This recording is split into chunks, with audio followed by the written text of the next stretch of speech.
All right. And so we'll be working up here on the screen. So thanks for spending the afternoon with me, or evening, I guess. Hi. And so there's a couple things that I just want to cover while we get into this. This meeting is for juniors getting ready to be seniors. So I tried to, last year was the first time I put this together because I figured that the summertime is a great opportunity to not have all the pressures of school going on, to hopefully get a little bit of stuff done. I obviously want students to enjoy their break, but it is a great opportunity because as soon as we get back in the fall and we start super late in the game, it's pretty much hitting the ground running. And so if there's things that you can do, we'll cover a few things. I've also learned that when you're teaching something, whether to adults or students, usually one time is not enough. And so we'll cover some stuff today that we'll probably revisit in our fall senior meeting, perhaps little pieces in more depth. Today will probably be a little bit more overview-ish about things that we can be keeping an eye out for, as well as some key things that we want to try to tackle over the summer, and then really kind of jump in and kind of pre-teach us a little bit of information about stuff that we can do starting in our fall meeting as well. Okay, so there are some two pieces of paper up here. Number one is a copy of the senior profile. I just literally redid this today. I kind of revamped a few things, changed a few of the questions from getting them in years past. Some things have been helpful, other things have not been. So I got rid of the stuff that I didn't think was very helpful, selfishly to myself, but probably to teachers too. If I don't find it very useful, it's usually not super useful. And added a few things that I thought might be more useful to help us write letters of recommendation, which we'll also talk about tonight. The other one is just a little half sheet with a link. The link, if you're watching this on YouTube, is also on the page, but that you can go to that has, this actually links to our grade level resource folder. So every grade level has a folder that's shared on Google Drive that's available on the school's website, on my counseling area in particular, that I upload a lot of information. So for example, I just uploaded information about the personal insight questions for the UCs, a guide that they produced for us in the fall, and they released their application guide, they upload that. This document's up there in digital format in case they want to type it. Things like that, okay? So for tonight, what I want to do, pretty cool. Yeah. So what I want to do tonight is, again, offer an overview of this college information, some of the process. I want to demystify some of the information. I want to highlight a couple details that you guys really need to pay attention to, that you want to start thinking about early, and go through a little bit about how we set up our list. Sometimes juniors that are getting into their senior year don't fully have a list of schools, or maybe they've just started, and it's more about refining now. So we'll talk a little about how do we go from where we're at now to narrowing it down to something that's more useful. And I will save us plenty of time for Q&A. So I know there's gonna be a lot of questions. That's okay. That's my job. That's my favorite part of my job, is answering questions, and there's no dumb questions. Well, some of you guys might have, but many of you have not had students apply to college before. Many of you, this might be your first time. That's fine.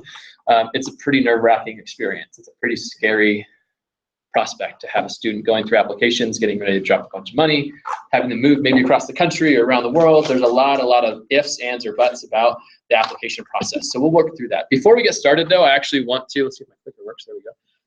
Actually, just to kind of talk a little bit. I want to learn a little bit. I want you guys, maybe split you guys in half.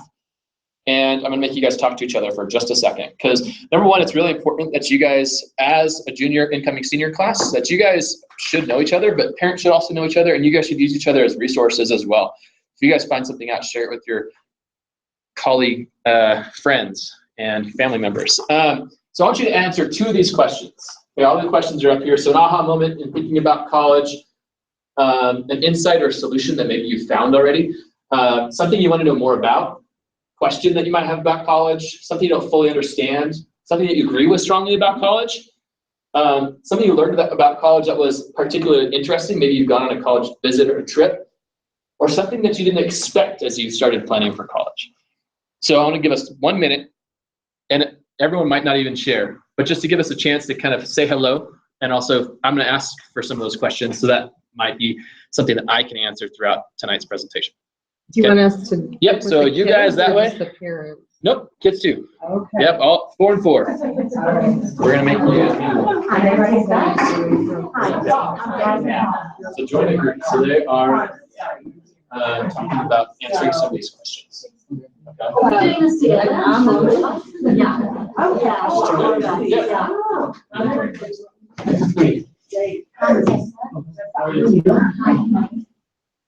Okay, come on.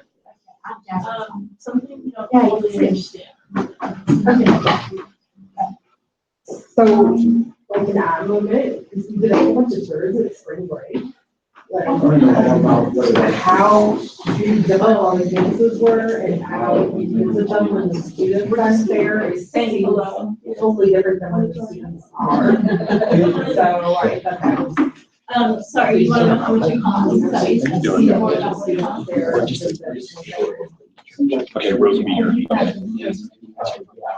Okay, so we'll be like 30. Yeah. Oh, okay.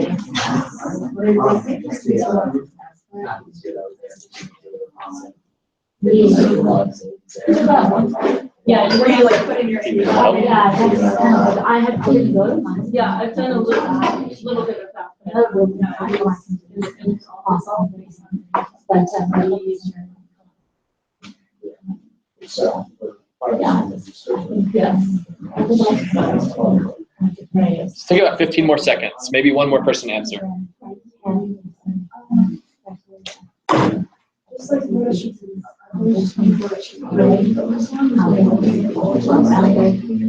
should I have an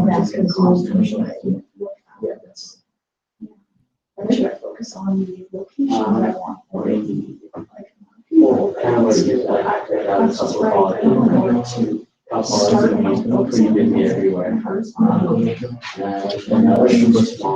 All right, so I'm gonna pull us back together and keep us moving. I want to value you guys' time.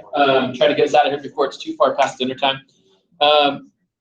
So maybe this group sounds like you guys had a pretty good conversation too. So if you guys wouldn't mind sharing maybe one or two responses that you guys kind of like summarized or how we all went through. Pretty shy. Sure.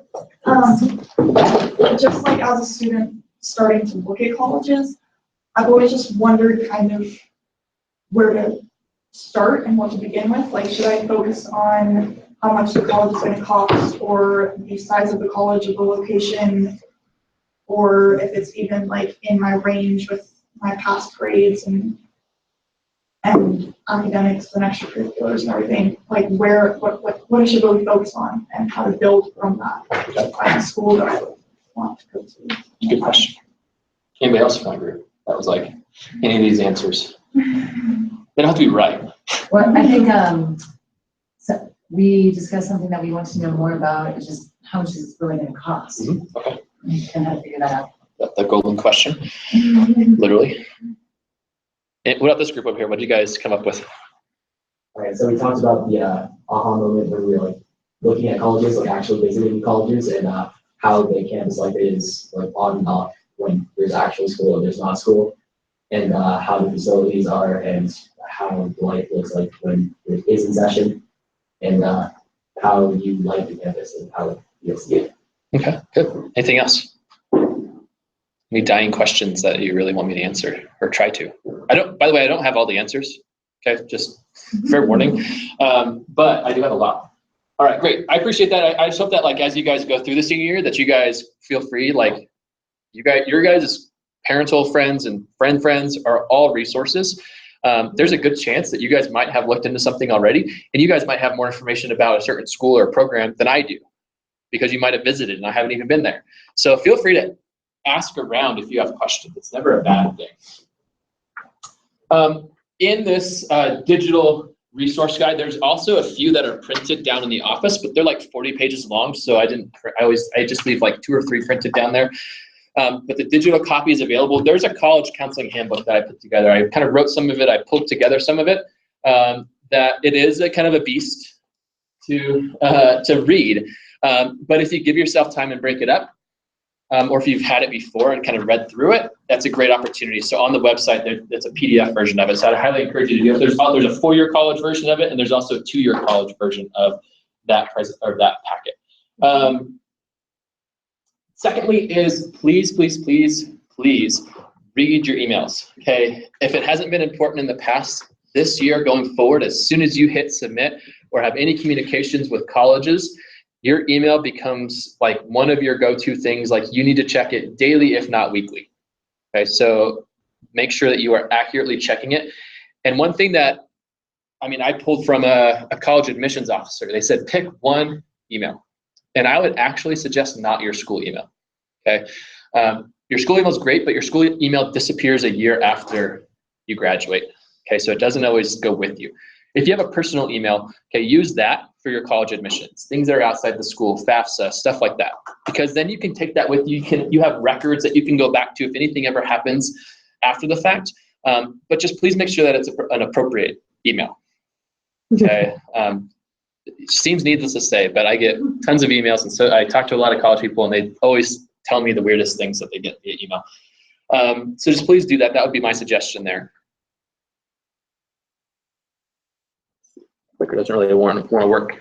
So on the school's website, just a couple things have changed. If you haven't been there in a little while, there are a few changes that I just want to quickly highlight. Number one, oops, I skipped one. Number one is that it has changed a little bit how it looks on the front page. So under programs is where you'll find the area of the school counseling area of the website. It actually has moved also down to the bottom, kind of right up, it's in alphabetical order now. Right below registrar. So you can click on that, and I've redone my area of the website. So it looks a lot different, and it's hopefully organized a little bit more nicely that you can access a lot more of the information. For example, each of the different counseling domains is located up there. So you'll underneath, most likely the bottom two are going to be your most frequented ones for this last year of high school. The college and career counseling. Okay, so if you can click on that, but it's also got sub menus that you can access. So for example, it has links to the handbooks right there. Information about larger scholarships that are available within kind of the regional or national community.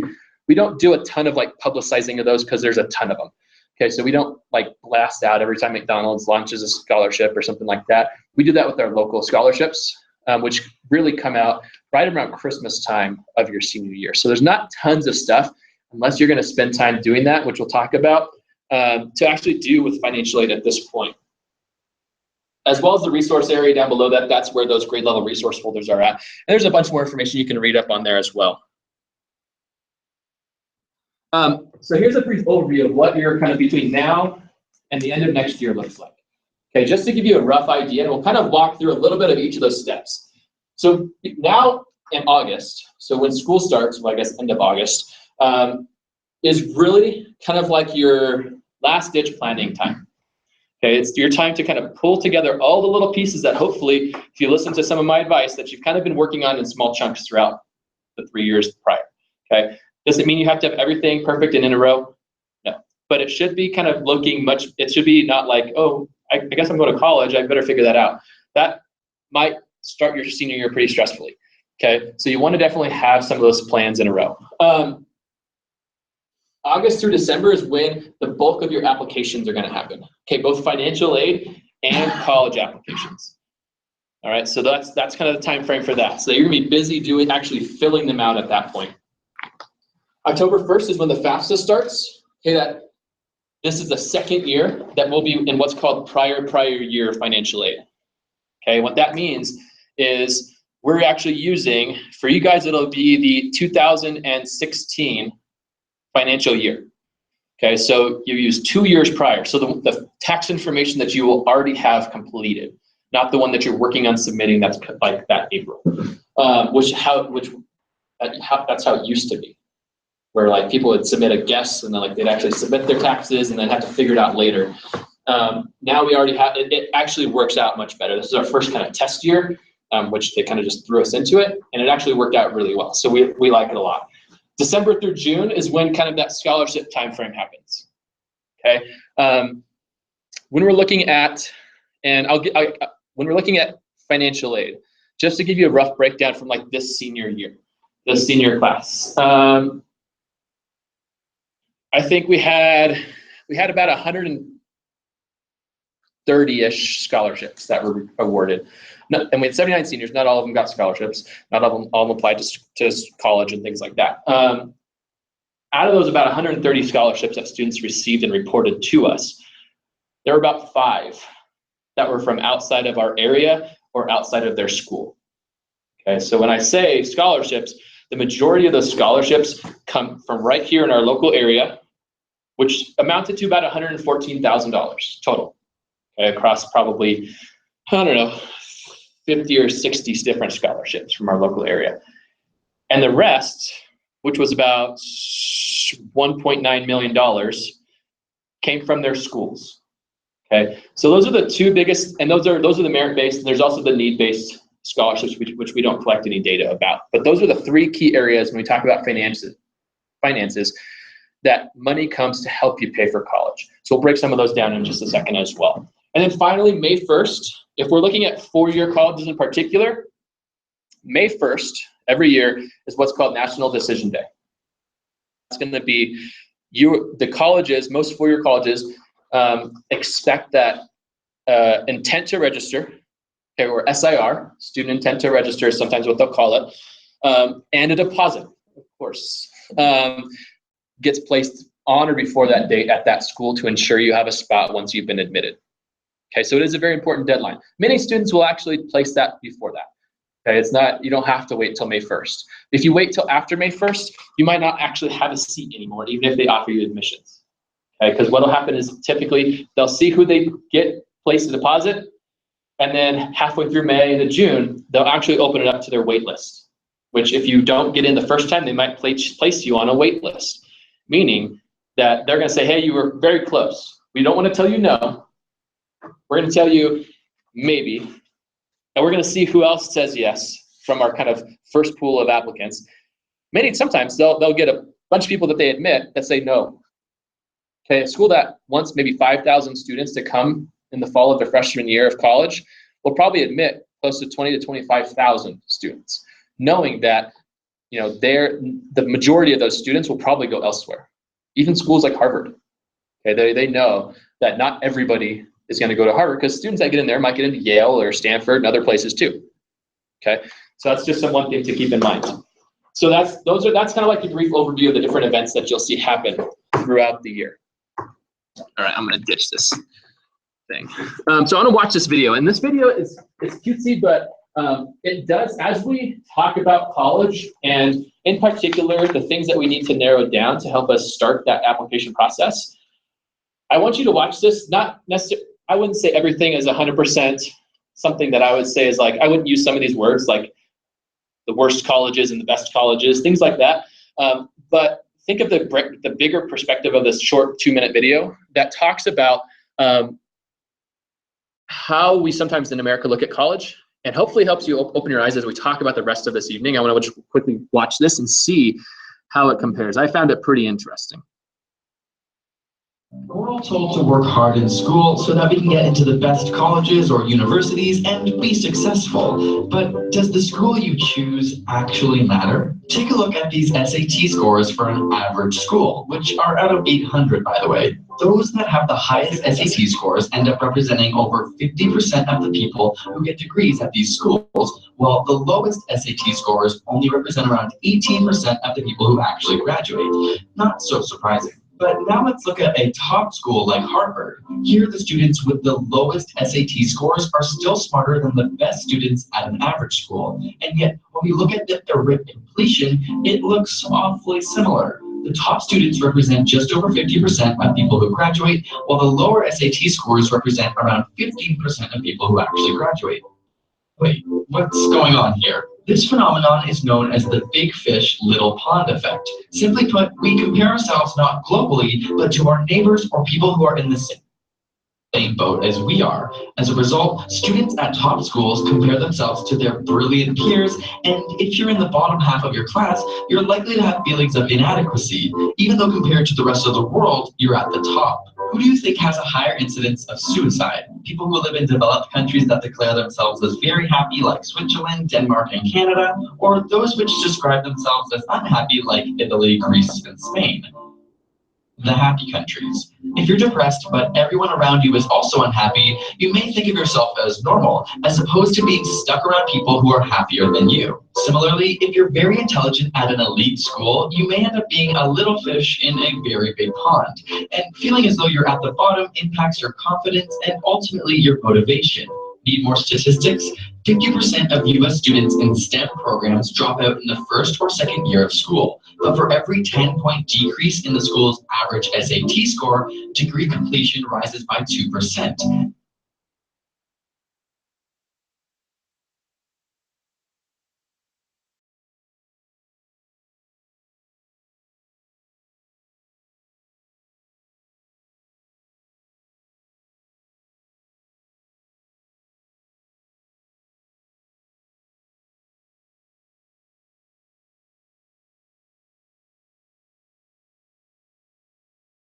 And research is a large consideration when students are looking at some of these higher level colleges. UCs, Ivy Leagues, things like that. Who are their professors? What are they doing? What are they producing? And so ultimately, one thing that video was talking about is that the 99th percentile of students that are attending places like Harvard are producing on average 5 major pieces of research. Whereas the bottom 25%, which is typically the more average student, is only producing less than 1 piece of research. Whereas the student that is exactly the same on that level in considered an average school, maybe not quite as an elite school, is actually producing 3 or 4 times the amount of research at that other school because they had the exposure that maybe they weren't that little fish in that big pond. Okay, so just thinking about that piece, I always try to tell people that, we kind of have our eyes on the Fords, Toyotas, Subarus up here of our different colleges. However, there are thousands of schools out there, and that school in particular might not be the one for you. Okay, so don't get the name recognition is important. I will not discount it, but it is also not as important as everybody thinks. And there's actually statistics that go to back it up. So when you're looking at that list, it's always good to diversify. And we'll talk about that right now when we talk about fit.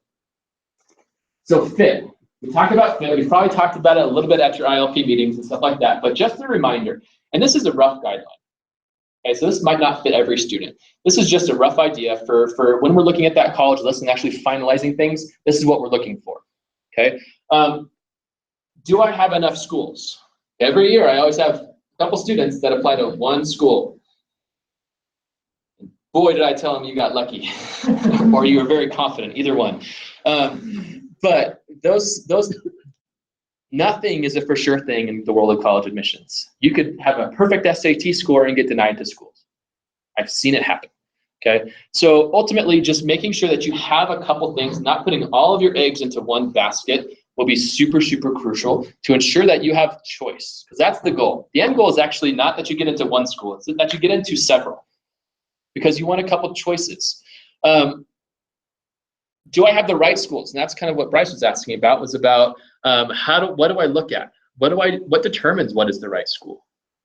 All right, some of that we talked about where we were looking at size, okay? And to basically, in short, to answer the question is all of those things. Size, location, money, but it's realistically what's most important to you. Okay? Some students, you might say, where it's at is important to me. I really want to ski, or I really want to, be a marine biologist.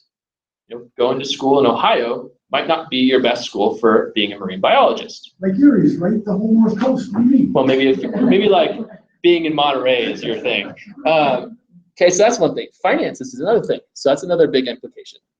Okay, so if you're worried about finances, sometimes considering out-of-state schools that are public may not be your best option. Now, out-of-state schools that are private, they might be able to help out more. Okay, so there's a lot of ifs, ands, or buts. So the hard thing about finding fit is it's going to be individualized for every student. Okay, there's not really a one-stop shop for finding that best application list. However, we kind of go through in general and lay out 3 categories. You're going to find one or two schools that you think like, hey, if you have them, and it's by no means a requirement. Okay, you do not have to apply to schools that are outside of kind of like your area, or maybe that are outside of the area for most people. Okay, you do not have to, if you're a 4.0 student, you do not have to apply to Harvard, you do not have to apply to Berkeley. Okay, those are schools that if you want to, that's great. But those are going to be schools that are difficult for everybody to get into. So you want a couple reach schools if you got them. Okay, and those are going to be typically, when we're talking about these categories, we're looking at acceptance rates. Okay, and typically you're looking at the years prior, or even 2 years, depending on when they update data on their school's website or on Naviance and things like that. So just keep it with a grain of salt. You're being compared against this year's your applicant class, not like, and every year is different. Okay, you know, I see the UC application rates and acceptance rates, they go up and down, mostly down. But they, you know, they definitely fluctuate year to year. Berkeley and UCLA all both have over 105,000 applications last year. Huge. You want to find a couple good fits, and that's where you kind of find that sweet spot. Your scores are pretty close. You feel like your academic rigor is pretty close. It's got the programs that you're looking for. It's maybe in the right area in terms of finances. It's kind of checking a lot of the right boxes. Okay? And the safe schools are going to be like, you know what, I'm pretty sure I'm above the curve in terms of kind of where I'm at academically, test scores, GPA, college, you know, or college prep curriculum, grades that you're earning, things like that. But also it's like, hey, you know what, if worst came to worst, I can see myself at this school, but it might not be my top choice. It's also good to have a safety school, like financially as well, doing some research that way. We'll talk about a few tools that you can use to research that as well. I don't know if it's on my next slide. In a couple slides, I'll show you an area on the school's website that I have a spreadsheet. Okay, and it's a great spreadsheet that I encourage you to start keeping a list of the schools you're applying to, or that list that you're prospectively looking at applying to. That's just, it has all the different things that I think researching information on, from size, location, cost per year, majors that I may be interested in, sports, and then things like deadlines. Does it require an essay? What application does it use? And it kind of goes through this entire phase all the way to, okay, what is my final ranking of the schools I got in? How much is it actually going to cost me? What is my final choice? Did I order transcripts? Like, there's columns for each of those things. So instead of like making your own, you can if you want. I kind of made a little template for you that you can use. It's a Google Drive spreadsheet, so you can pull it into your own drive for school and just use it that way. These are a few other resources apart from myself that either I have in my office that you can feel free to check out or make copies of. Many of them are websites or books you can actually purchase. Okay? And so if you're still looking at kind of fine-tuning that college list, the first two are going to be probably my first go-to apart from kind of my own personal kind of ideas. Fisk's Guide to College is a group that goes around, and it's a book about that thick. It's probably $20 on Amazon. It's a pretty good purchase. And they come out every year. Okay, so there might be, look for 2018 most likely, be my guess, if it's out. And they go around and they kind of unbiasedly review about 250 different colleges. Okay, you're not going to find every college in some of these resources. You'll find many of the more popular, well-known schools. Okay, you'll also find what I like about Fisk is like, especially if you're looking at a state private, it goes through a lot of the really specifics about some of those schools. Okay, from what the town that you might be living in and going to school is like, what the party environment like for parents, like you might want to know data about that. Cost, how many students are they matriculating? What is the 4-year graduation rate? Things like that. Okay, and those are really crucial to that. The last three are all different websites. So we use Naviance here, so that's a great research tool. College Board's Big Future is another great tool if you're doing any of the PSAT, SAT, things like that. You likely have a College Board account, and you can actually use that within this site. And then Peterson's College Search is another great tool that I like to utilize when I'm looking at some of this stuff. Okay, a couple things that you want to actually know about the application process. All right, we will break this down a little bit more. Like I said, we're kind of covering some basic stuff before we jump in too deep. Most colleges that you're going to be interacting with, okay, even 2-year colleges, they will have an admissions person that's either regional, if they're kind of like, if they have a lot of them. So for example, like Berkeley has like a Sacramento and greater Sacramento area rep. Okay, so there's a specific person who would be your contact for some particular schools. Other schools have general admissions officers where they're not assigned to anybody in particular. They will just answer the phone or answer emails as they come in.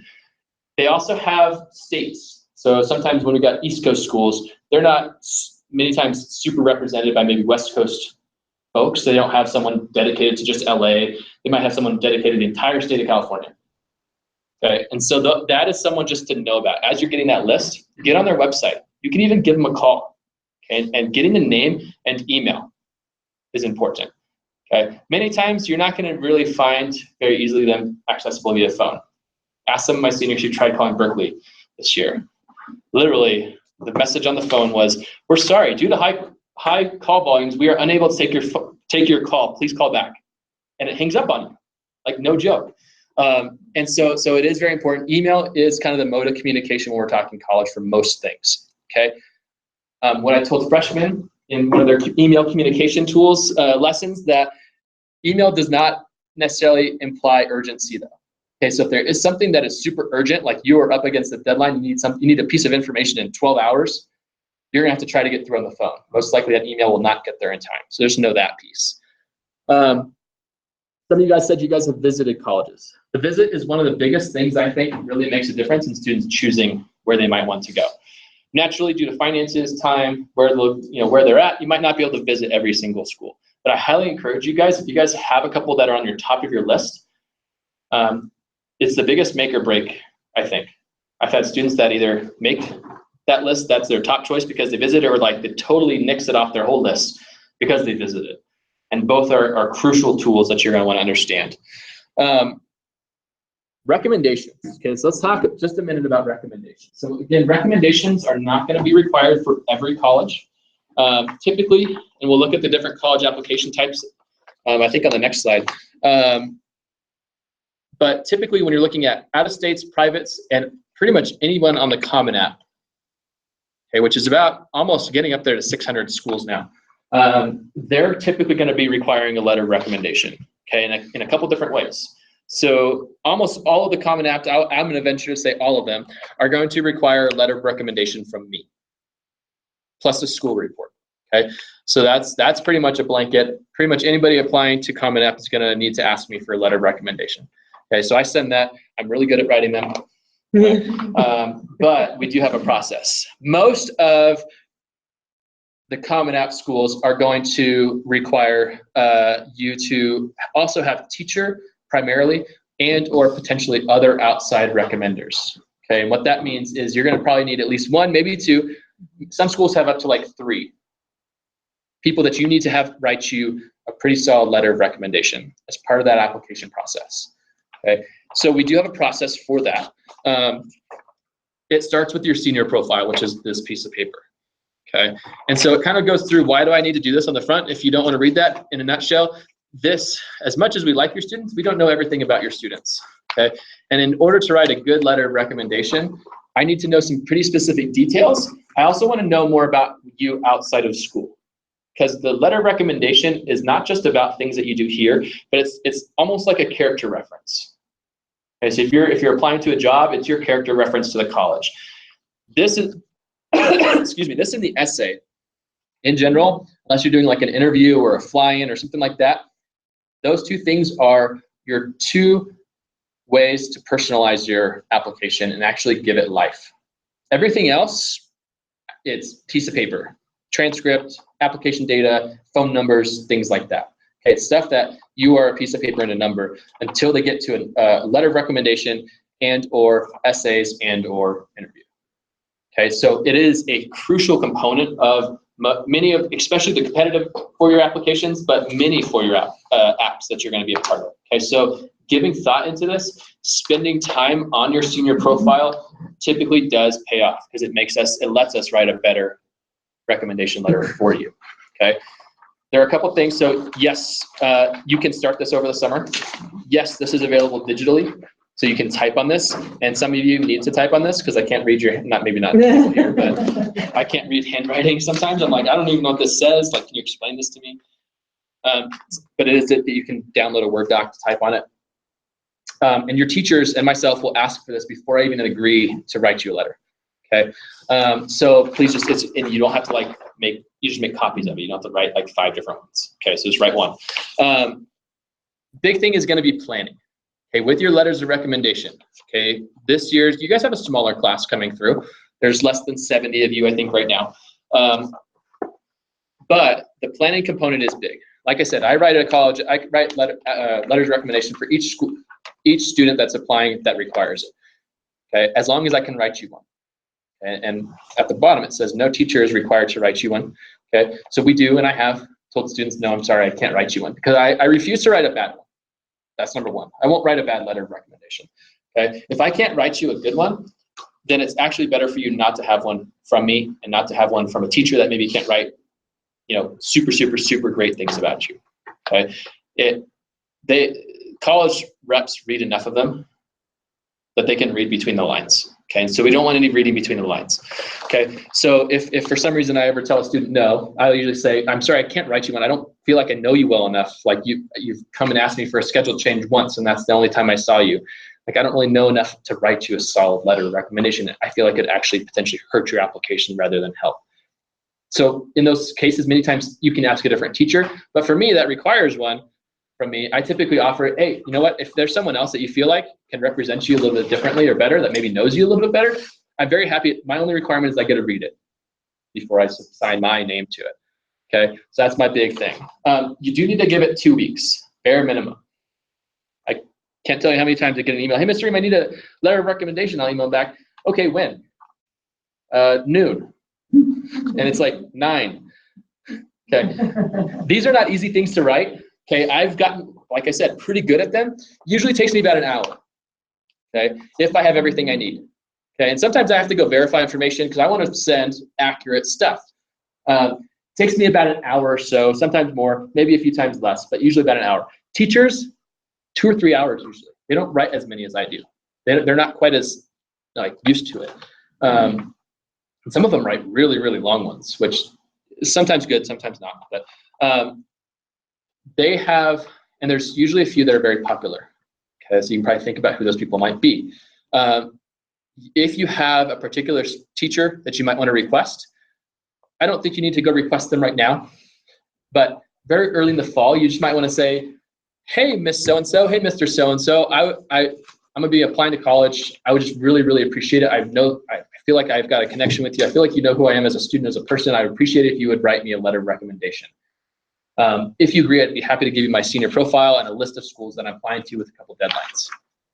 And then they'll work on it. You do need to follow up. Okay, and we'll go over this with all the seniors in the fall again. Follow up with them, okay, so they do not always remember things. They got a lot of things going on. So you're gonna want to check in about 2 weeks before any deadlines go. Okay, and just make sure, hey, Miss J, Mr. Everest, whoever it is, I just wanted to make sure that, I talked to you about a month ago about a letter of recommendation. It's about 2 weeks before my deadline. I just want to make sure that, see if you had any additional questions for me. You don't even have to say, like, I wonder if you turned it in. Just ask if they have any additional questions for you. And that's kind of like, oh, crap, I better get on that. and they'll go write you it. It's kind of like a nice way of reminding them, okay? But seriously, 2 weeks, guys. It's a big deal, and we want to make sure that you guys are represented well on this. A little bit to your college applications before we kind of dive into the specifics about some of the different college applications you'll see for 4-year. The 2-year college application world is a different beast. Okay, it does happen a little bit later each year. Okay, so when we're talking about deadlines in August happening, in October happening, that's usually not 2-year colleges, community colleges, junior colleges, all kind of interchangeably used. You can typically apply. Every school's going to open up a little bit differently. Sometimes we'll see them as early as November, but usually it's sometime after Christmas is when the application window for their upcoming fall typically happens. Okay, and it really is a little bit different. When you're looking at junior college, it's not an application. So it's an enrollment. Okay, so junior colleges, at least in the state of California, which the very, very much majority go to, it is open enrollment. Okay, as long as you've met certain qualifications, which is like you don't even necessarily have to have a full-on high school diploma. It could be a certificate of completion, things like that, that you can enroll in a junior college and take classes. Okay, certain majors or programs within junior colleges may have set different guidelines, but in general, you can. The financial aid timeline still does apply. Okay, so when we talk about opening of the FAFSA and things like that, you should still be meeting those deadlines as well as priority deadlines in California, as do the scholarships. They do have a little bit of steps in the process. So you'll typically have to do placement tests. There's an application. Typically, like same as 4-year college, an in-person orientation is usually offered towards the later end of the spring to midsummer. When you're looking at costs, okay, and that's a big question I get all the time about 2 versus 4-year college, is how much will this save? Okay, And in general, two-year college can be cheaper. Okay, but it's not always the case. Okay, I've seen many kind of different options that students have submitted their financial aid applications through, and some schools actually come out, two-year colleges come out to be more expensive than four-year colleges when you actually break it down. Okay, so don't always rule out four-year college as being the more expensive option. It's not always the case. Often it is, but it's not, written in stone that it's always going to be cheaper to go to junior college, because you always have to factor in the cost of living is pretty much going to be the same no matter which school you go to. Okay, you're going to pay very similar. It's usually based on the individual area, not which level. The other piece is going to be, and this is kind of what the video was talking about a little bit too, is the graduation rates. Okay, and how long it takes you to graduate. That is a big deal. So when you're looking at things that you want to kind of research their graduation rates. Research how long it takes students to actually get through the college, because here's how it works. You're going to get quoted in your financial package a yearly cost. Okay, when you yearly, not 4 years, yearly. Okay, so it's going to say this is going to cost you $30,000 a year. Many people, when we look at that, you're like, oh, I can do $30,000 times 4, maybe 5, maybe 6. Okay, and it starts getting pretty expensive pretty quickly.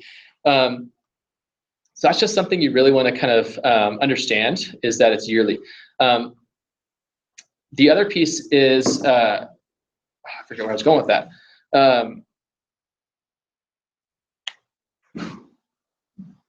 What was I talking Well, about? you were talking about that, a two-year college is not. Yes. The other piece is going to be that you have a lot of bargaining power depending on, not like you can go negotiate for your financial aid to a certain level, maybe you can, but if you're looking at different levels, private, out-of-state, in-state, 2-year, you have a lot of choice. And that's important when you get to the end of the game, because we backward shop in America. We find out where we get in, and then we actually find out how much it's going to actually cost us at the very end of the equation, usually with less than a month to go before we have to place that magic deposit. Okay, so there's a lot of things that you have to kind of make a decision about financially in a very short amount of time. There are some things that you can do to research that information to find out, get a rough idea of how much each of these things will cost at any level you go to, whether it's trade school, 2-year college, 4-year college, super Uber 4-year college, whatever it is. Every school that takes public funding is required to have a cost estimator on their website. Okay, so you can plug in some basic information about your family, about your income, and it'll spit out an estimate. Okay, keep that in mind, estimate. Not like you can't take a picture of it and quote them back like if it's like half the price of what they send you. Like that's not how it works. And it's usually -8. Okay, so it's usually going to be sticker price that they show you. They usually don't include a ton of aid information on that, because that kind of does pigeonhole them a little bit to maybe meeting that aid in a couple of years. So that's just one thing that you want to keep in mind on. The other thing about, the graduation, that's where it was. Graduation rates. The other thing about 2-year college and graduation rates is the transfer rate. Okay, so there's actually this lawsuit in the state of California about the community college system not publishing very clearly their transfer rates, which means the number of students that actually start 2-year college and transfer within that 2-year window that they say it takes. It's doable, okay, but the percentage is something on the kind of realms of 15 to 20%. So it's low. Okay, it's doable if you have a plan and you're going full time and you get all the classes you take. You need to take to be able to transfer. However, the things that kind of get in the way is because they're open enrollment, they're going to take 30,000 students, but they might only have class space in certain classes for 10,000 of them. Okay, so those are things to consider when you're looking at 2-year, 4-year, all these different levels. Is number one, which one might be best for me academically, socially, things like that, but also which one might help me get through what I need to get through in a timely fashion. Okay. When you go to junior college and you transfer, you get the same diploma as everybody else that graduates from that college. You can go to junior college and transfer to Stanford. I don't know any personal examples of that happening, but I think it's possible. Okay, Berkeley, you definitely can. There are tons of students, and they're actually trying to work. They're trying to increase the numbers there. Okay, and they don't get, diploma from Berkeley, but I started at Sierra College. Like, it doesn't say that. It says the same diploma as everybody else. Okay, so it's a very, very good option, but you definitely want to research that option. Okay, any questions about that? Did you have a question about anything about any of those? I was wondering if you were about to talk about how long it also can take to get through 4-year. So yeah, so when you're looking at finances about like four-year college and stuff like that, you know, that graduation rate is an important factor there because there's a couple different things. Number one is even if it just takes you 5 years, which on average, it's usually about what it takes nowadays at many schools, okay? Especially you look at the CSUs, UCs, state school systems, it's a little bit longer track typically. Some of the private schools really tout themselves on that four-year graduation rate, which is an important consideration because not only does it add tuition for a year, okay, so you're going to pay $20,000 a year on, you know, potentially, it adds an extra 20 grand to that bill. The other thing that many people don't think about is that actually you miss out on your potential missed earned wages as well. Okay, so there's not only a loss that you're losing, but you're also losing the potential income that might be another $40,000 to $50,000 on an average college graduate maybe salary that you are now also not earning because you graduated a year earlier. So it's a $60,000 to $70,000 decision many times, not necessarily out of your pocket, but that you might not have. So that's an important thing when you're looking at that. Should everybody go to school that graduates people in 4 years or less? Probably not. That's probably not realistic, but it should weigh up there in terms of that decision-making process. So when we're looking at the application itself, a couple things that you're going to want to pay attention to in particular, and these all come from both my experience, but also much of it actually comes from speaking with the people that are actually reading these things. Okay, the people that actually are looking at these, making decisions. Okay, over spring break close to spring break this last year, I spent 3 days at Berkeley. Okay, and they flew about 40 people. I was the only one from California getting to attend this thing. And they kind of walk us through. I sat down with the director of admissions, the head reader, and they went through all of the specific things that they're looking for. The good news is, to take the weight off, is they said, tell them not to worry. If they're set, they're going to be set. Okay. However, you can, again, reading between the lines. It's a hard school to get into, and there's reasons for that. Okay, but there are a few things that we see a lot of that you really want to pay attention to. Number one is checking work. Okay? I highly encourage you, while you're filling out applications, no matter which type of application it is, have someone other than yourself look at it. Okay, and I'm not talking just the essays. I'm not talking just the stuff that you write and fill out. Okay, but I'm talking like your name, your email, your address, stuff like that. Okay, I can tell you how many times I see people spell their names wrong on an application. That is the number one thing that will have your application canned right off the bat. Okay, if you got 100,000 applicants and 20,000 to get in, you got to get rid of them somehow. You got to start narrowing the list down. If you can't spell your name, I'm sorry, but this might not be the school for you. Also allow someone else to review those bigger pieces, which could be all those classes that you're entering, okay, or your applications and your essays that you're tediously filling out over the summertime. Okay, those are, like I said, the voices that you are able to inject into your application. Okay, and we have tips. We've heard from different people. We've read a lot of essays. Okay, there are ways that, never when I review an essay am I trying to change a student's voice. Okay, and as parents, I would encourage you to do the same thing. Never once should you touch an essay that is not kind of even second draft worthy. Okay, because what happens if you kind of start looking at their outline is it becomes your essay, not the student's essay. You start influencing what they're talking about, okay? And the schools are not interested in you, I'm sorry. They're interested in your students, okay? And so I don't do that either. If I can look at something and I can tell, like I can usually tell, like they're like 20 misspelled words, like this is not your second draft, okay? I'll send it back to them. I'll say, I want to read kind of like what you call your final rough draft. And I'm going to read it like I'm an admissions officer. Okay, I'm going to read it like I don't know who you are, like I have no insight into kind of your background, your academics, or anything like that. I'm going to read it and try to figure out what you're trying to say. Okay, and that's the piece that I'm going to give you feedback about. Like, I don't understand, what does pathways mean? I don't understand what that means. What is X, Y, or Z? What is FIS? No one knows what FIS is outside of our area. Okay, so like I'm going to ask questions like that. And I might just make small suggestions like, hey, I wish I could have heard more about this, or this could potentially fit a little bit better in this other essay or up here, this top paragraph, but I do not want to change your voice, okay, and neither should you parents, okay? Submit applications should go without saying, but you actually want to make sure you hit submit and print your confirmation page, okay? Computers are wonky, okay? Trust me, and I know a lot about computers. They break all the time. we have every year, different schools or different systems have servers crash 20 minutes before their deadline. They have things get lost. We have transcripts disappear in the middle of the cloud. Who knows? Okay, you want to document everything you have, because if you can't prove it, I would say 7 out of 10 times you're kind of out of luck most of the time.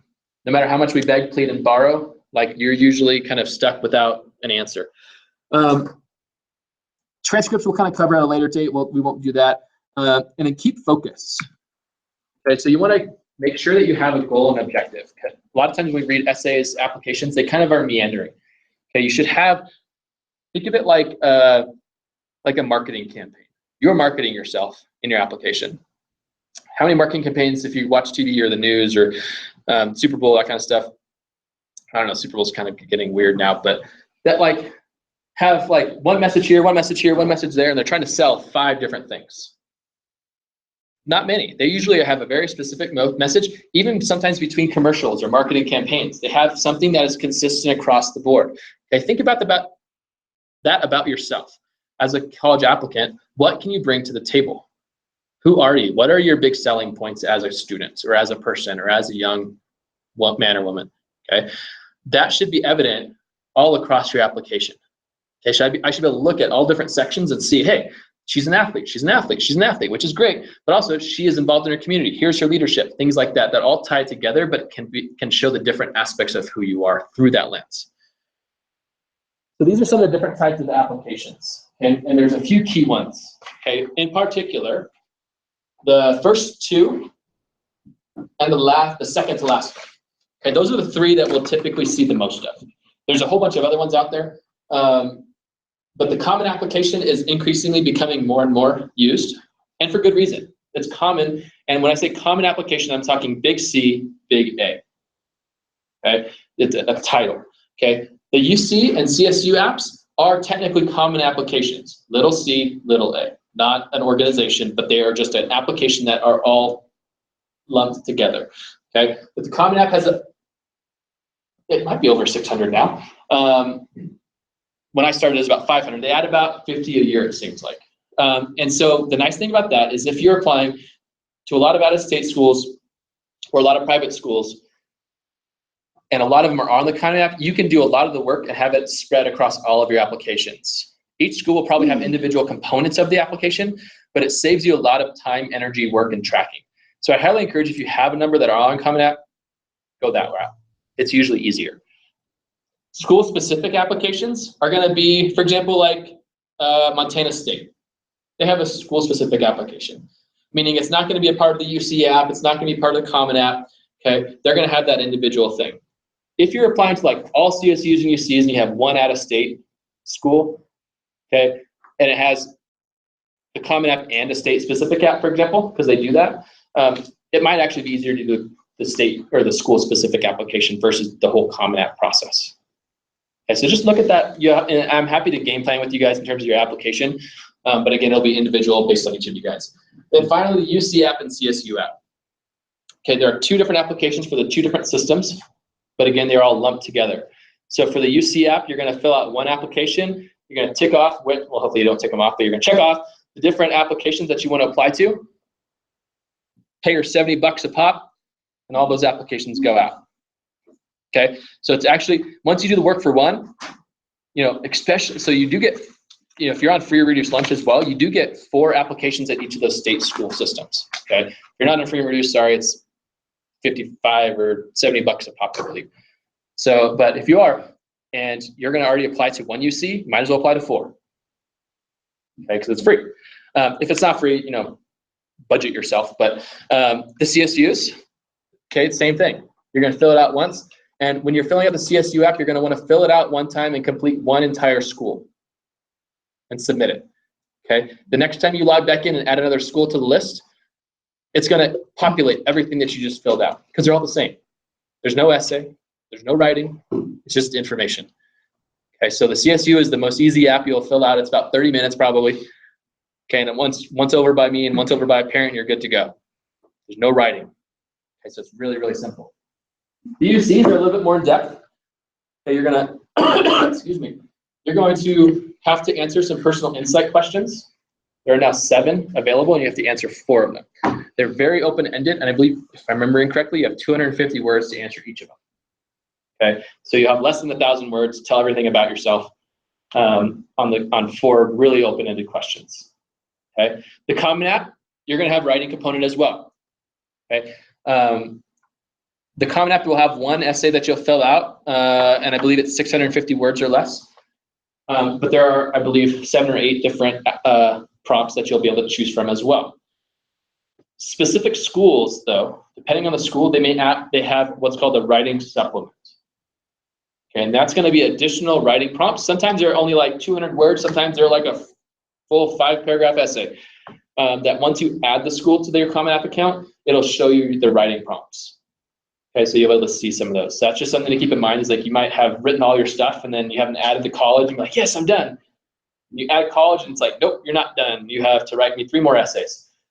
So just know that before you get into them, and they are different sometimes. Okay, so usually if you're at 5 Common App schools, you might have to write 5 different essays for each of those schools. So those are the main 3 ones. The last one, just I'll mention, because it's new, as of last year, technically.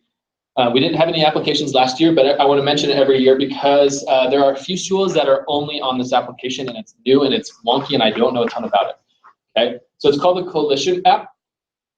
There's a group of schools that have done this. From my knowledge, the only 3 schools are going to be Florida, University of Florida, University of Washington, and like somewhere in Wisconsin. So unless you're into those schools, those are going to be the schools you have to use this. Otherwise, my recommendation, just until this thing gets some legs underneath it, is to avoid it. All the other schools will have an alternate app available, which typically is the Common App as well, but many times a Common App and their own individual application as well. Okay, so that's just my suggestion there. I'm happy to support you as best I can if you choose to do those or are going to a school that requires it. I just don't have, it's not my wheelhouse. I don't really know a ton about it. So let's talk a little about the law.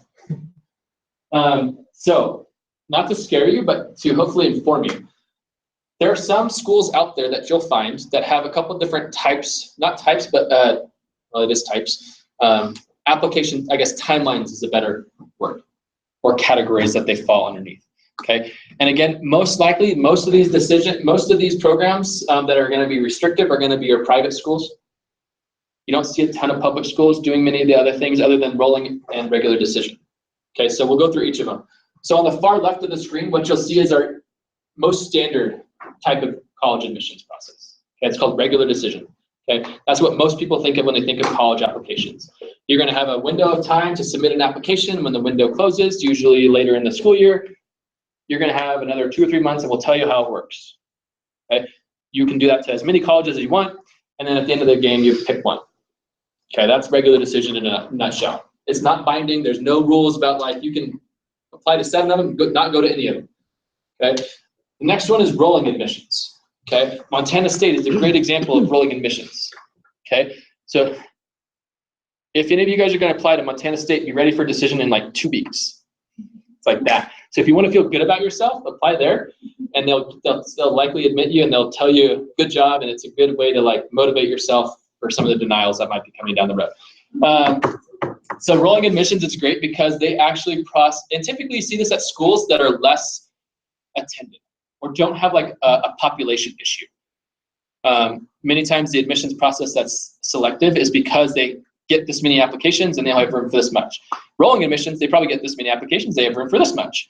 And so that's the reason why you see rolling applications. And so like UNR is on that system. None of our state schools are, but you start seeing some of these smaller out-of-state schools, and they'll be on this rolling admissions process. Usually it's about a month to 2 months after you admit. And usually these they have a larger window of time as well. So they might start applications in like September, October, and roll it all the way to like March. And you can apply anytime in between there. The one tip about rolling admissions that I do have that's been passed along to me that I've seen happen is if you are considering rolling admissions, I would still suggest applying earlier than later. Okay, because it has happened where they've basically shut their rolling admissions down. So, nope, we got the number of people we're looking for. We're done. See you next year. And so you don't want to be like March 29th and like submit it or whatever, 29 days in March, and submit it and like have it not work for you because you waited too long. So don't do that. Rolling admissions is also kind of like for looking at two-year colleges, that's going to be kind of the system that they would be most closely matched up to. Early action is the last non-restrictive, okay, meaning there are no restrictions in terms of your applications. What early action, and that's denoted by EA, many times when you see an application, that's what it'll mean. And what that typically means is, and you'll see that sometimes in like our CSU and UCs, they're starting to have a few more options in terms of applications. It doesn't really give you any advantage. Okay, so these far left ones really don't have any advantage. So there's not advantage of applying regular versus early action in terms of your admissibility. Okay, there might be an advantage because what happens with that application type is you actually hear back from the school typically earlier. So they will tell you their admissions decision earlier. So I want to say like early action for some of our CSUs might be like due by November 15th or something like that. I have to recheck the website. But they'll tell you like December 15th or something like that. Okay, where everyone else hears back in like February or March. So if you're interested in applying early and hearing back earlier than otherwise, you have everything done. So don't rush and like submit a really crappy application just because you want to meet that early action deadline. Submit the best one, and even if it means waiting until regular decision. After the black line, everything on the right has legal implications. Okay, and these are two application types. Number one is early decision, and that's the biggie. Okay, and you'll see ED. And so what that means is very similar to early action in terms of deadlines. They're going to have a much earlier deadline. I've seen early decision deadlines as early as mid-October. Okay, sometimes even as early as October 1. Okay, so you have to really know if you're looking at early decision, check the game plan early because you want to know when that deadline is due. The second thing is this isn't a binding agreement. Okay, when you submit an early decision application, there's about 4 pages of legalese that no one ever reads, but I would encourage you to do so, okay, that you are signing the dotted line on, as well as am I. Okay, I'm not liable for it, so they're not going to come take my house. They might take yours. Okay, so I'm basically saying that yes, we've talked about this. Okay, and you're signing yes. I understand that if I go to this, if I submit my application to this early decision school, and I sign this line, what that means is, if that school offers me admissions, I will withdraw every single other application I've submitted anywhere else, and I will place a deposit immediately to that school. Okay, this does have benefits. Okay, so it will help. Schools do look at early decision applications. Okay, because like I said earlier, they have this big pot of applicants. What they're looking for is called the yield. Okay, that's their term. It's kind of very unpersonal and like crappy, but it's accurate. They're looking to have this many students show up in the fall.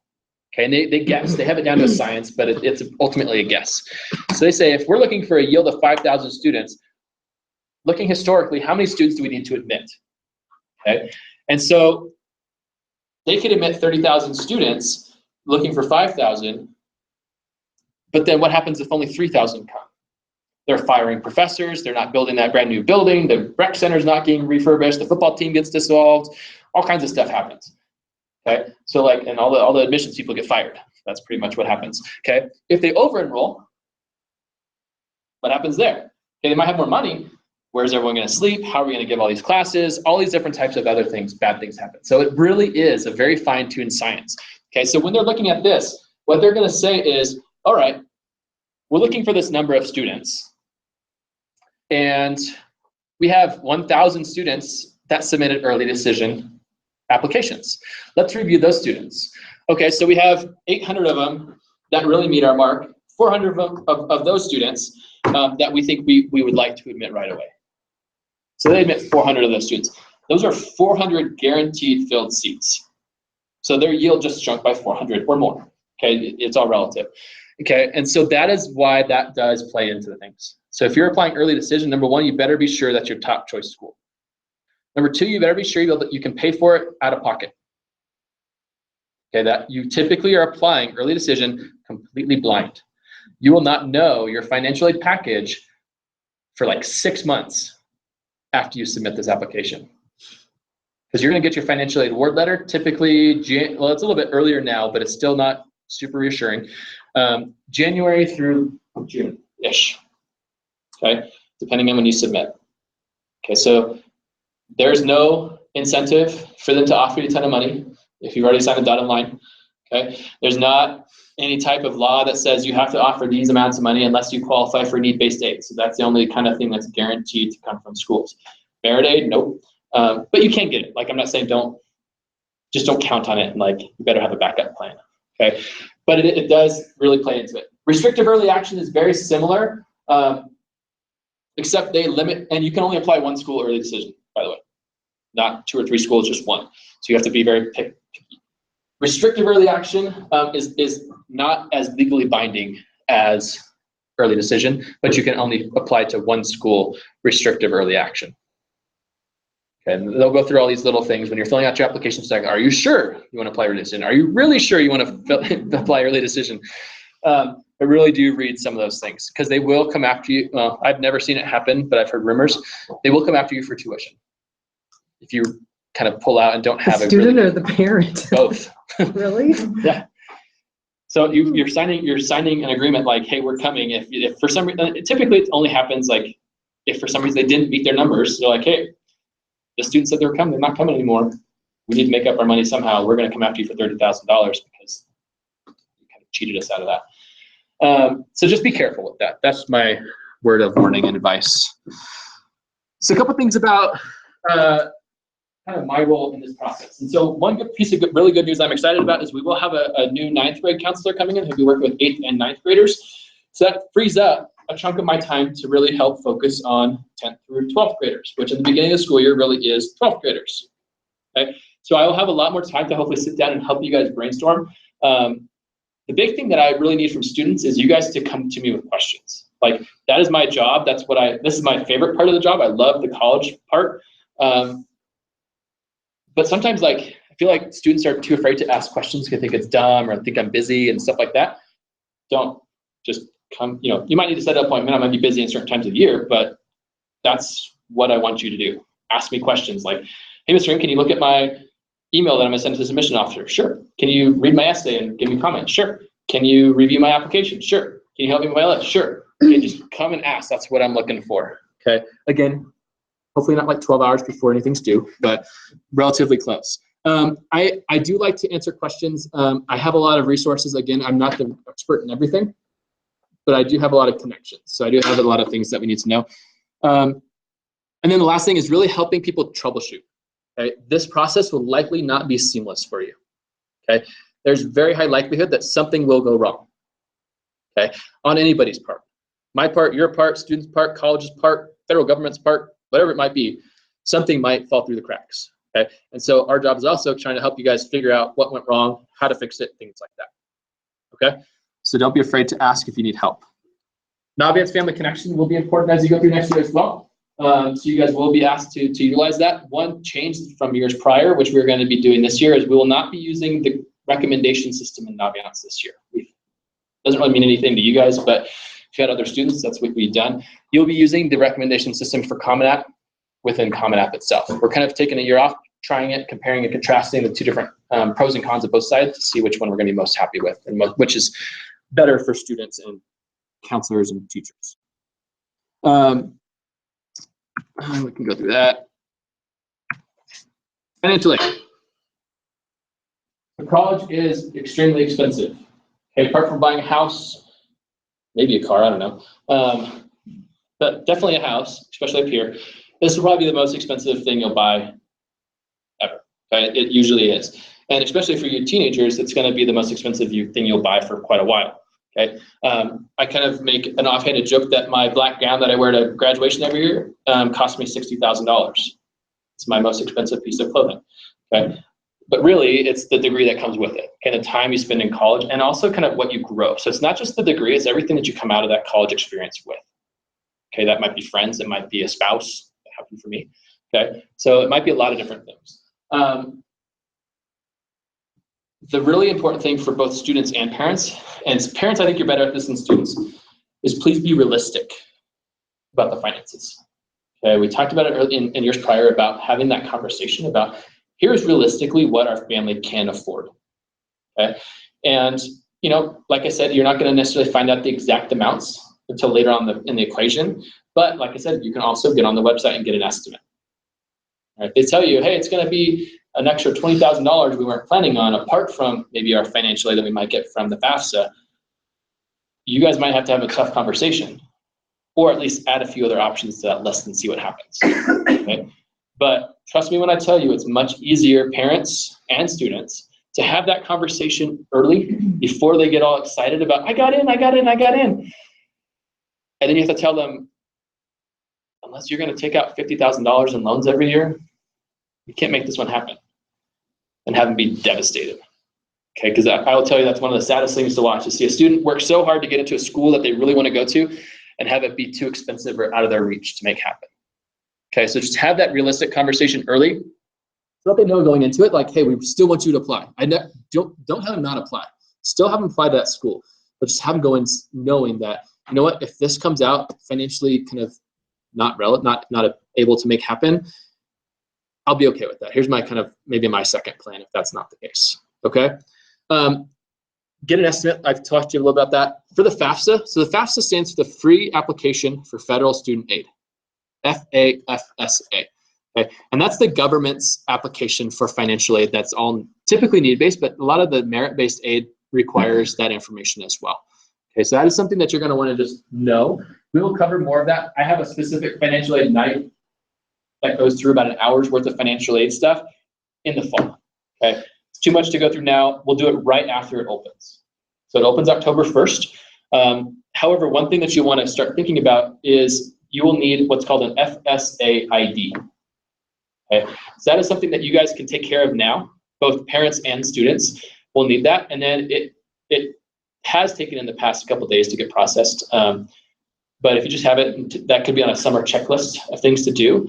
You can sign up for that. You typically need like a social security number, your personal information for each person that's gonna, it's basically your digital signature of that document. So you can sign up for that now. But they also have what's called the FAFSA Forecaster. Okay, it's similar to what they have on the colleges about their costs. This will give you a rough estimate of what your financial aid expected family contribution, or EFC number, might be, as well as potentially what kind of grants and loans you might be eligible for. But again, rough estimate, take it with a grain of salt. And remember, we're also working 2 years past. Okay, so you have to look 2 years back about how your finances were then, not now, then. And then also proactively seek out college and outside scholarships. So that's local applications. I can't believe how many students I ask every year, did you complete the FAFSA? Because I like to track all the information about who is, who's not. Can't believe how many students and parents don't. Like, I don't care if you make $1 billion, if you're Bill Gates. I'm pretty sure Bill Gates probably did the FAFSA. Does he have kids? I don't know. But he probably would, because he's smart. Okay? All the richest people out there, typically, at least the ones that really earned it and like made it, would typically never shy away from an opportunity of free money. Okay, they would say, why would you turn away opportunity to get potentially free money? You might not get a bunch. You might not get some of the other stuff, but you might not be able to earn this scholarship from the college if you don't have your FAFSA done. Okay, so it's all information the government already has on you. Okay, it's really not that hard. So I would encourage you guys, fill out the FAFSA. I want 100% of students to do it next year. Okay, or the California Dream Act. If students don't have social security numbers, for example, you can't qualify for federal student aid, but you can qualify for state California federal financial aid, which can offset quite a bit of the costs at CSUs, UCs, community colleges as well. So that's just something to keep in mind, is I encourage you guys all to do that, and we'll go more specifically into the different types of loans and grants and stuff like that at a later time.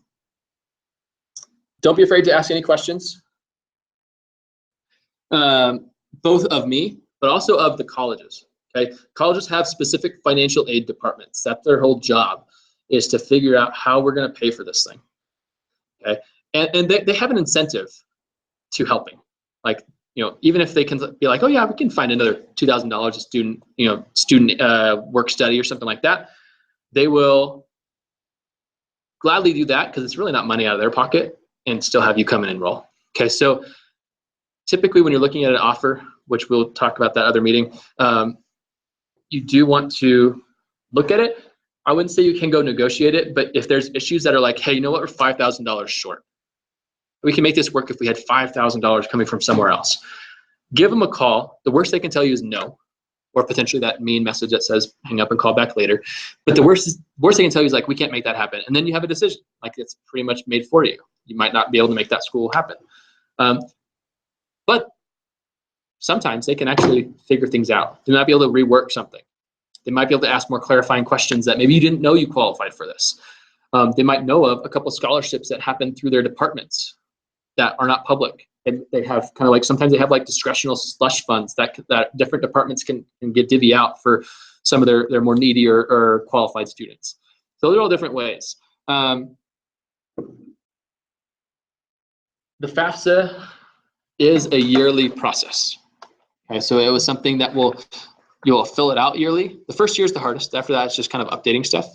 But it also is updated every year. So your year-to-year financial aid picture can change. So that is something you also need to know, is depending on your financial status in that particular year, or if you have younger siblings or younger children or siblings that are going to be going to college within that same time frame, that will also change that financial aid package.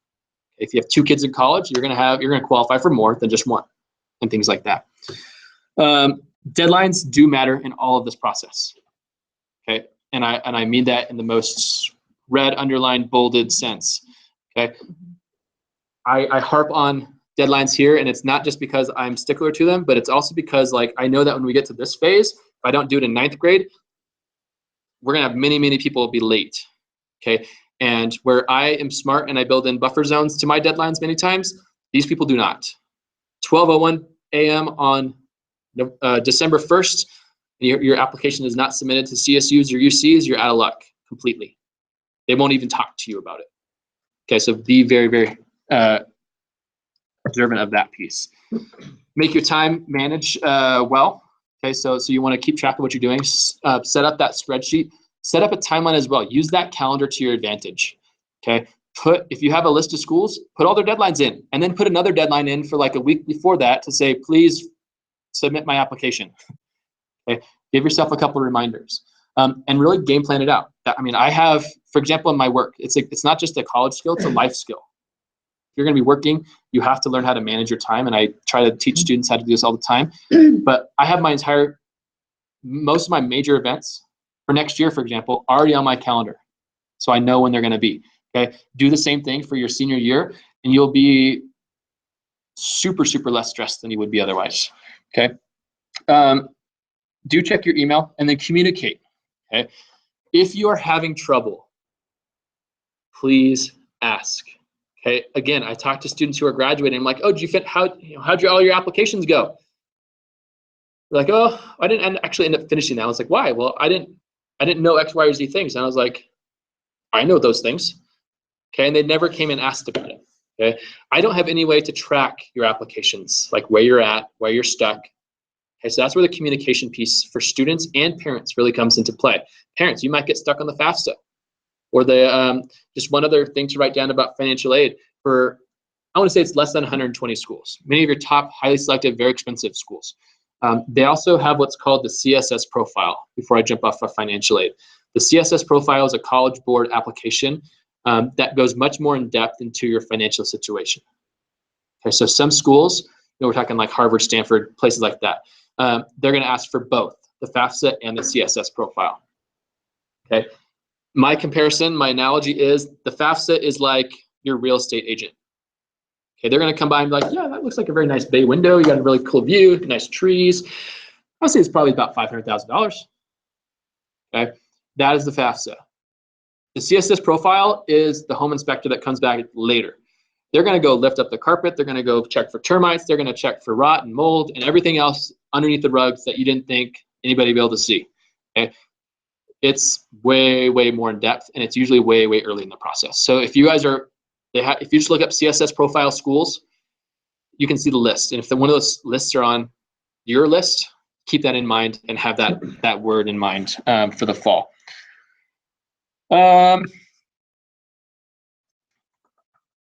Just a couple other things just to keep in mind about the application process. In particular with transcripts, okay? If you came in from another school and you have what we would call like hybrid transcripts, meaning like you have different records from different places, or you took classes at Coldstream or Sierra College or things like that. Before you submit anything, you're going to double check your transcripts. Okay, make sure everything on there is accurate. Make sure everything on there is true of what you've taken, especially if you've gone somewhere else, because we have to actually translate those things over. Okay, grades, names of classes, dates of classes, stuff like that. Okay, and yes, we do make mistakes occasionally. Okay, we try not to, but it does happen.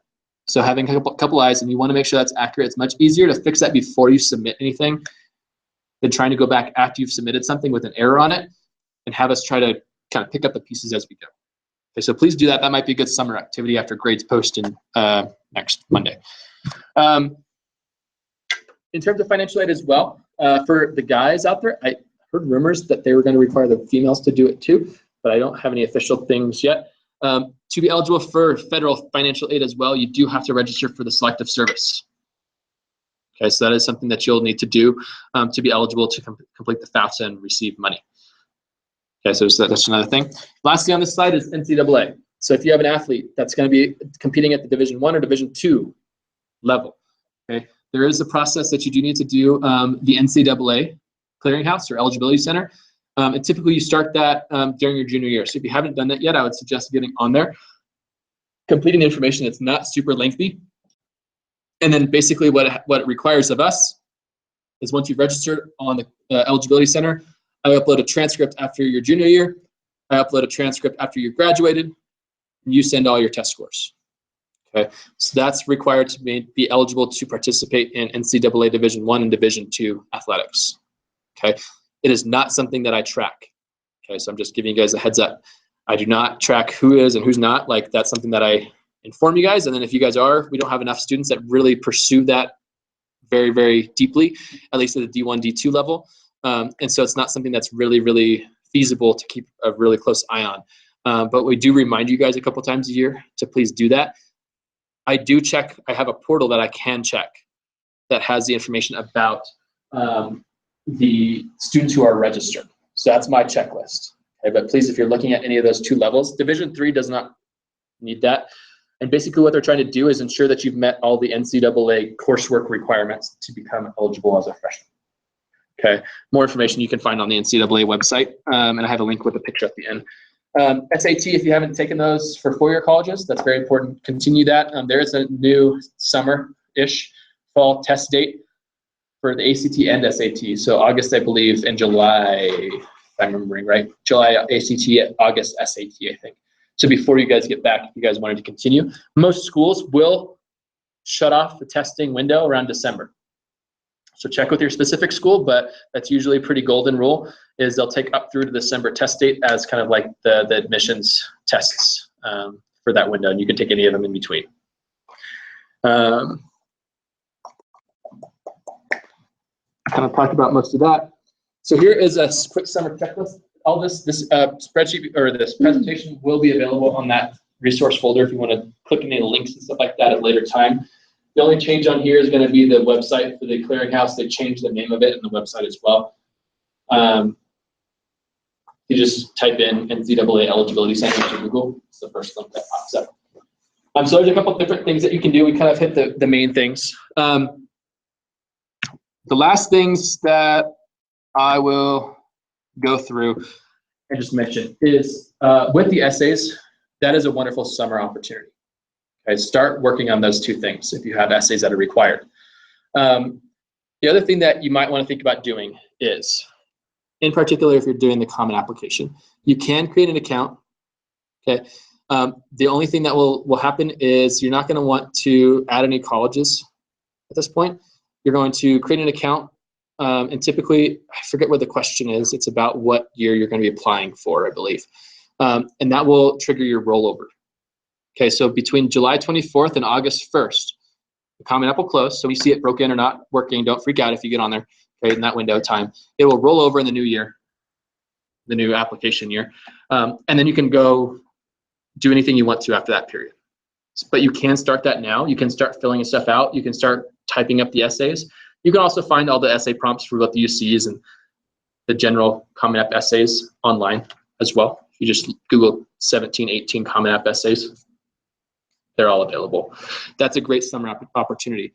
On the counseling website, this is that link. There's a link on the college and career counseling page. That's the spreadsheet that I mentioned earlier. And it looks kind of like this. There's not information in there. I'm not applying to college, you guys are. Okay, but and it goes way over here too. Okay, so you just scroll right and it goes through and it's kind of color coded. Orange is kind of like the prep. Here's some of the data points I need to pay attention to. Okay, some of the application pieces, deadlines, application types, what type of application platform do you use, and then so on and so forth as you go up. It kind of walks you through the year as you go over to the right. This is the Common Application website, so when you're log on, the Apply Now button, that's going to be there. This is literally on their front page, so you can click on their front page and go get their application prompts. The UC application prompts are going to, or they're called personal insight questions now, are all available on the UC website. So those are all pretty simple to do. That little gray box also has some very helpful tools.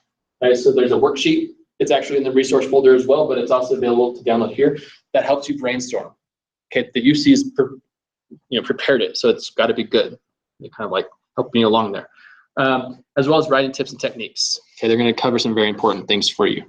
They have a number of Common App help sites as well. And a little note about the piece there. Let's see. There's a bunch of links here, so I'm not going to. They're pretty long, so I won't write them down. But you can again access them either through the YouTube link or on the grade level resource folder if you want to get the presentation. So I have some time. I have a few minutes too, if you guys don't want to hang around. Again, this is an overview of kind of what you guys are going to be looking forward to. And then actually come back and getting ready to do it starting at the end of August. Okay. What questions do you guys have? I realize that it might not be super specific, but that's where it kind of comes into play where everyone's probably going to have a little bit different set of needs. That's where the college game gets a little bit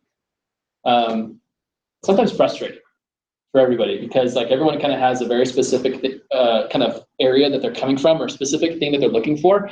And sometimes it's hard to kind of like get a lot of information out to a lot of people because it's all very surface level, it feels like sometimes. So that's where I encourage people, like I said, set up a meeting with me in the beginning of the year. And we can sit down and go through it. Give me about a week to kind of get everyone settled into the first week of school. But that is majority of my fall is kind of, that's what I plan on doing. Okay, so that's the majority of my job. Kind of August through middle November, Thanksgiving time is a lot of application questions, a lot of meeting with students and parents. Okay, so please utilize that time. Okay, and then that's where when we have specific things that we want to talk about in very like minutia detail, that's the great time to do that. Okay, what questions? Anything in particular you think might be useful that we talk about tonight before we go home and have dinner? Yeah. How do you get them to write the essays in the summer without nagging them? I can't really talk about students, but like if it was me, like ice cream works, keys to the car works.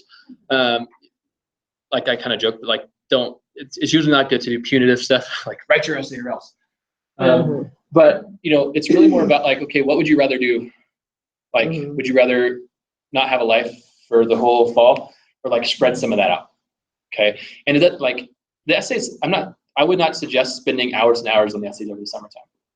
Okay, that probably end up with like worse essays because you're going to be frustrated and angry and stressed and not have a break over summer. However, if you spent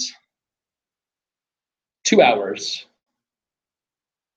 3 times a month for the time you have off, or like every other week for just 2 hours, you could probably finish a good portion of your writing, or at least have a pretty good rough draft. Okay. Before you started essays, I would finalize that list though. Kind of start, to the ability that you're able to at that point. But yeah, starting that writing component, and then researching in that writing component. Okay. I will caution you, like, don't read the news. Okay. It usually happens after they've all been submitted and people have been admitted and stuff like that. But like you'll see news articles from like last year. How many of you guys heard about the Costco essay? Okay, well, maybe not. You will, when you're in the application world, you will start hearing more and more about all these like wacko applications that you'll hear about. Like this girl got into all the Ivy Leagues because she wrote her essay about going to Costco, everything about Costco. There's another one about I forget what it was, something super random and off the wall. And so you see these news articles, these kind of headlines, and I guarantee you there's gonna be like a couple hundred Costco essays this year. Like you read them and it really does influence what people write about, okay? So I do wanna say research online about writing essays and stuff like that, but again, do it carefully. Okay, do it not to necessarily inspire you, okay? And I would recommend doing it after you've written information, okay? Do it to clarify you, okay? If you're going online to find inspiration about what you should write about, you might not want to answer that essay prompt because it's usually not very good. Okay, it usually has a very good tinge of what you just read. Okay, which kind of is plagiarism. Okay, so that's something that I would just caution you about online, but I do suggest researching just really carefully. Okay, and literally, it's like, you know, if you just Google is your friend in this situation. Okay, just Common App essay prompt help, Common App essay prompt tips, things like that. Just read through them and see what they have to say. But then always go back and write your own work. Okay. Apart from that, it's going to be individual on each kid. Whatever you think might work, like more carrot than stick would be my suggestion, though. Yeah. Like, hey, this might help you out later on. Like, you got a pretty heavy load in the fall. Like, would you like to spend a little more time now than later? So that's just my suggestion there. So I guess there's some people out there that for a fee will kind of help you with your applications and your essays. Mm-hmm. Who should use that? Do you recommend it? Is it wasting money? Is it good money? A lot of questions. Kind of go down the line. Yes, there are college admissions counselors, sometimes called independent educational consultants or IECs. I know quite a few, not necessarily from around here. I know quite a few from other places, but we don't have a ton around here. Most of them might be out of Reno. There's a few locally.